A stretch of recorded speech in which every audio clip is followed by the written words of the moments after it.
Greetings, ladies and gentlemen, CCX here. Welcome back to more Grandia. In the last episode, we finally end up finishing off the soldier graveyard, but now it is time for the final and epic conclusion of our secret dungeon shenanigans. Now, to be able to actually get to the Tower of Temptation, you need to go ahead and head to the east of the savannah. From the ship that we came from, Alent, you need to keep going into the east direction. Once you end up finding this platform, or this ridge or whatever, you end up climbing up it, get on the other side, and then you should be able to see yourself a hole. Now, the thing that's different about this hole and the other hole is that this hole does not really show you the location of where you're going, so you're going to have to kind of fiddle your way through it.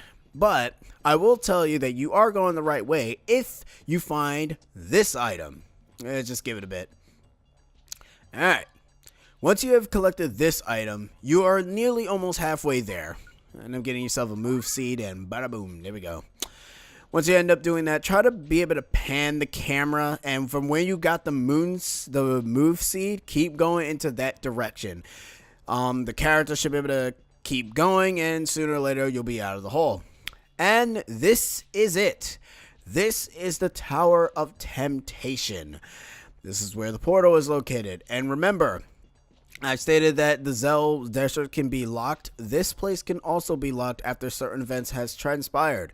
The reason for it is because of the teleporter right here that we're about to go to. This magic launch pad is the only place in the world that leads to the Tower of Temptation. I have confidence in my power. Only one with the relentless discipline may advance to the center of the circle. And over here, you end up finding yourself a shop that ends up not giving you healing items whatsoever. Another thing I should say. To be able to prep yourself for the Tower of Temptation, and you don't really if you really want yourself a challenge, you can not go without any healing items or any restoration items. But I recommend buying that tree thing. I actually forgot what it was called. So that rep can be, so it can cut down reps' SP. And I don't recommend buying anything else. There are going to be like specific items I am going to miss in the Tower of Temptation because I didn't really want to spend that much time in the area. But I end up getting Leates' ultimate weapon here, so that's good. I keep calling it Ultima. It's ultimate. Anyways, the Tree God Amulet. Alright. So anyways, once you are fully and ready to go, just enter the teleportation. Enter the portal. I will warn you for this. There is going to be a lot of cutting here and there, so the part can go, fast. I will say this is in 2 parts. So yeah, you guys are going to get 2, I count them, 2 parts of the Tower of Temptation. And I gotta say that I don't really like it all that much. It's really stupid. Now, I practiced this before, so I actually really do know where I'm going. And yeah. Once you're ready, just head into the Tower of Temptation and just begin your trek up to the top. There are 12 floors in total. Well, 13 if you count the last floor. And the enemies here are annoying. Those 6 items that you see there, those are 0 weapons. 0 weapons can allow you to, well, hit for 0 damage, but it can also end up giving you the capabilities of leveling up your weapons easily without, killing your opponents. Our first enemy here are the notorious Dragon Knights. Dragon Knights, they are immune to practically almost everything except for fire, I want to say. But I'm going to say this now. Most of the enemies in the Tower of Temptation are all weak to physical. Just use your special moves and you don't have to worry so much. It's not going to kill them. It's not going to be a guaranteed kill them in one hit, however. But it will go ahead and make it so that you can not have to really worry about it. Now, you notice I don't have the bars for this one. It's most likely because I stretched out the video and also smoothing out the thing. Only because I wanted to. I wanted to at least make this last secret dungeon a little bit special. Side throw is going to be something that you're actually going to be utilizing a lot, because I'm going to say this now, being able to hit all enemies really helps, and to be able to cut down that consumption is also very helpful. Using shockwave and side thrower is a very good tactic to be able to wipe it out most of the enemies. Now remember, as I stated before, the Tower of Temptation is maybe long, but the enemies never respawn, so you never have to really worry too much about it, which is a very good thing, because I will say this now, if the enemies did respawn, this would probably be the most terrible dungeon in the entire game. Then again, that's the one thing I like about Grandia, is that enemies never respawn. So yeah, you're going to be seeing a lot of flashbangs. Now, there are actually 4 doors. There's the blue door, there's the red door, there's the silver door, and I think that there's the green door, or the yellow door. Each of them ends up giving you a certain location to go to, where you have to end up solving a little bit of a puzzle here and there. But to actually start progressing upwards to the Tower of Temptation, you have to take the silver door. I came here first because I assumed that you probably needed to do something, because there is a random crystal that you can place, but I don't know what it does. Like, I never really fully explored the Tower of Temptation, even in my PSP run of the game. I never really bothered to, because the place annoyed me to that end, and I just don't like this place at all. Whenever we see a new enemy, we're going to show it for the first time, and then when we see it a second time, we're just going to cut past it, because to be honest, it's kind of annoying. Another thing I should mention about those bat brains, they are weak to physical, as you've seen, but when they're in those corners, they actually do not dart for you directly. What I mean by, they actually do give up after a certain point, so if you want to try to avoid them, don't try to run past the corridor until they pop up, come down for a little bit, and then they come back out. Actually, I'm not going to showcase it here, because I'm going to showcase it a little bit more.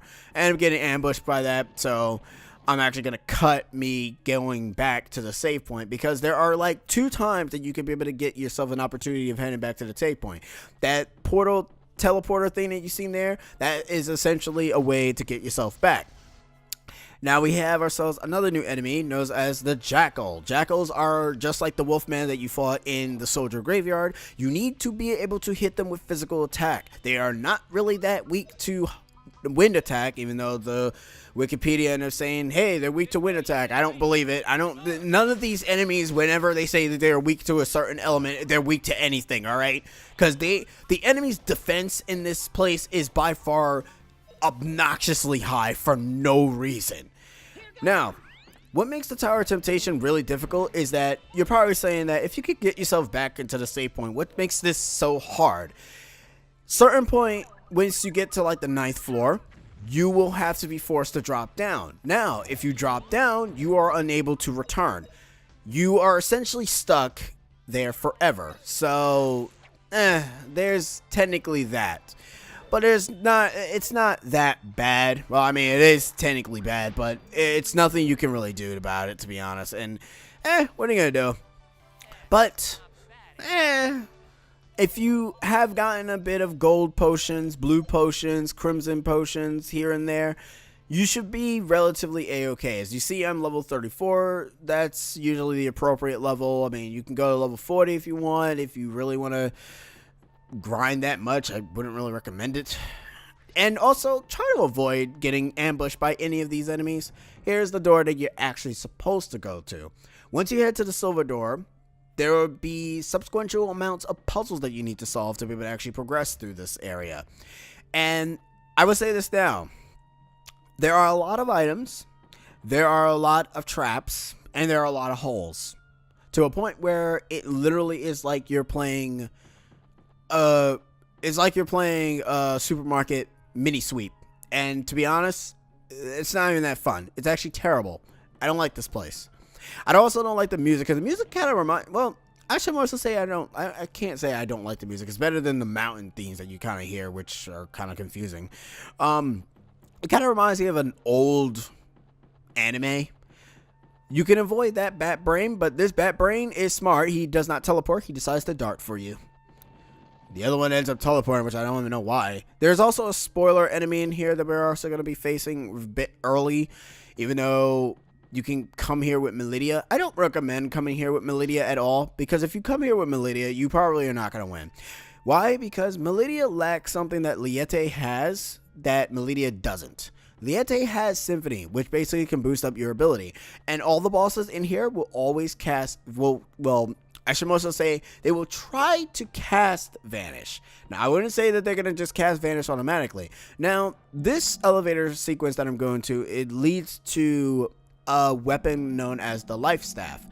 I didn't get this on the playthrough save file that you are not going to be able to see, because I have completed this on my on the practice file, so I can just just start it there as I end up progressing through the game. Now, you just noticed that you saw those brain bats not be able to get close to us because, we were not really that far into the corridor. That's the only way you could be able to avoid them without actually having to confront them. And I recommend it too, because you don't want to fight a lot of enemies in this area. Some enemies you have to fight so you don't have to have them being in your way, so you don't have to avoid them. And since they don't really give you that much experience, I mean, it's a much better experience than than the enemies in the soldier graveyard, I can say. But other than that, it's not really that bad. So yeah, I mean, that's really it. That's all I can really tell you about the Tower of Temptation. Until a new enemy actually pops up, I don't have really much to say. But I guess I could say, overall, Grandia is quite the spectacle game. Like, I mean, my problem is that Ball doesn't really show up until like the mid point of disc 2, and I mean, most of the time some people might actually forget they even exist.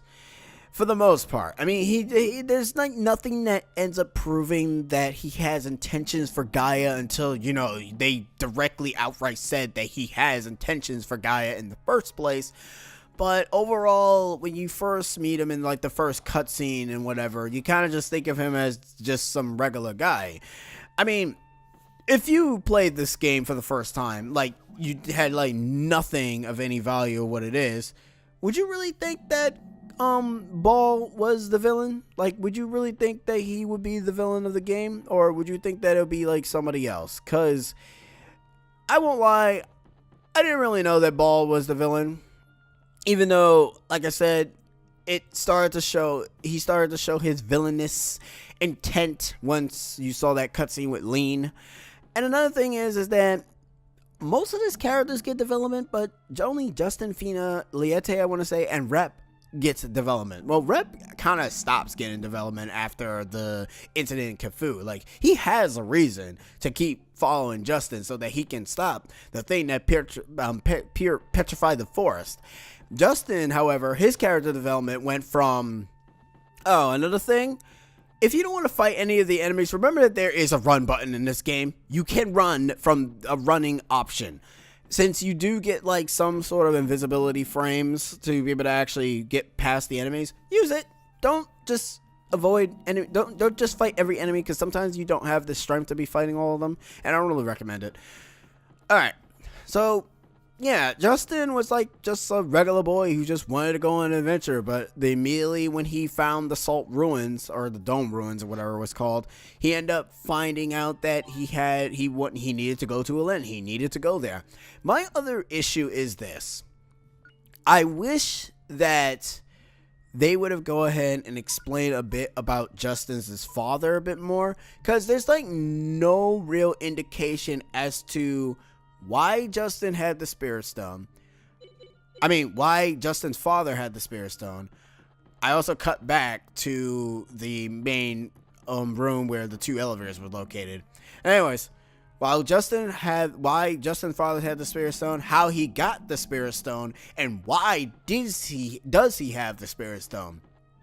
Is it kind of like saying that maybe Justin's father was probably humanoid too? Kind of like how Molin's mother was humanoid? Did Justin's father knew about the Incarians? I don't really know. Because the thing is that if I have to speak to NPCs that explains a bit more about Justin's father, then that's kind of not really helpful. Was Justin's father part of the Garlean Empire? Well, I mean, the Garlean forces, was he there and probably saw that General Ball was probably evil? I mean, hell, Ball never mentions anything about Justin. Like, he doesn't know Justin. He doesn't know why he has the Spirit Stone. All he knows is that Justin has Fina and Justin has the Spirit Stone. That's it. Mind you, it doesn't really matter now because now Ball has the Spirit Stone and that's pretty much all he needs. He doesn't really need Fina because the thing is that now that we know this, Fina, since she's an Ikarian, so she and her sister are the only beings that can stop Gaia, as it was demonstrated when Ball grabbed Fina in the first place. Now my question is this: if Fina can stop Gaia, how come Lean couldn't just kill Ball then? Is it because of the fact that she might have think that Colonel Mullen would have thought different of her? I mean, if Mullen wanted to stop his father to begin with, then why couldn't he just have Lean just outright kill him? Or, I don't know, maybe Mullen just didn't know that his father was implanted with Gaia's seeds in him to a point where that mutation probably happened. And that's another thing that's never explained. Like, that's also never explained. Like, why is his arm like that? I mean, that's the reason why he wears that red cloak around his right arm, or is his left or whatever, one of his arms. It doesn't matter which direction. All right, this puzzle here is that the area is going to close you in. You need to flick these levers that will go ahead and open the door in the pathway. Now, there are Dragon Knights that are crossing this path. You can actually avoid them because they actually do not aggro you. Unless you're probably in the front, then they probably will aggro you. But what you do is that you run into the corner, flick this switch to open that door, so you could probably go around the back to be able to get to it, but it doesn't really matter. Both ways are really good. And I don't know, I think they're programmed to do that whenever you flick the switch for the first time, but just wait for them to pass by and then just keep running. You don't even have to worry about them. They don't speed up when they're going up. They don't speed up when they're going down, so you don't really have to worry about it. Just keep on moving. But yeah, it's like, I mean, I know there's like a lot of RPGs that don't really explain a whole lot of things, and it's very weird to say because you think plot will be the most important thing, and not many people like to have a synopsis of notes in a video game. You kind of want the characters to tell you. And I know now there's also something else I kind of didn't mention. There's a Grandia museum thing that's not part of the story at all. It's really not. It's just, I don't know what it is. I guess it's like some extra thing that they wanted to do to be able to make the game continue. And I mean, if this Grandia was supposed to have like a sequel or whatever, I kind of wish it did. I mean, Grandia is essentially like Final Fantasy in a way. Whenever there's like a second game, there's a new protagonist and a new situation, but the story is kind of usually the same. Like how this game has almost the same, well, Grandia 2 almost has like the same villain like in Grandia 1, but I want to say probably the villain in 2 probably has a little bit more introduction than the villain here, because the villain here is kind of just like, he's just now building the role of being the main antagonist, even though we already know who the main antagonist is. It's Gaia. It's not really much of a secret, and it's not really much of anything, considering the fact that you see his influences almost in 2 areas thus far.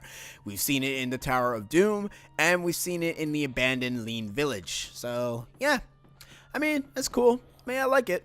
It's pretty nice. Now, this area here is where I'm gonna actually start to end the episode, guys, because this is where you can be able to make yourself your shortcut back.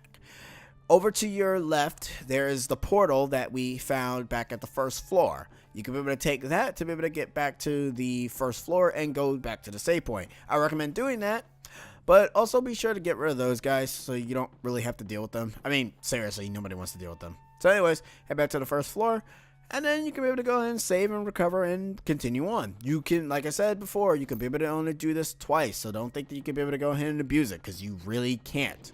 Anyways, that will leave you guys to this end. I've been CCX, and I'll be seeing you guys in the next episode, where we will finish off the Tower of Temptation, where I will actually be doing a bunch of question something on my mind. But anyways, see you guys next time. Laters.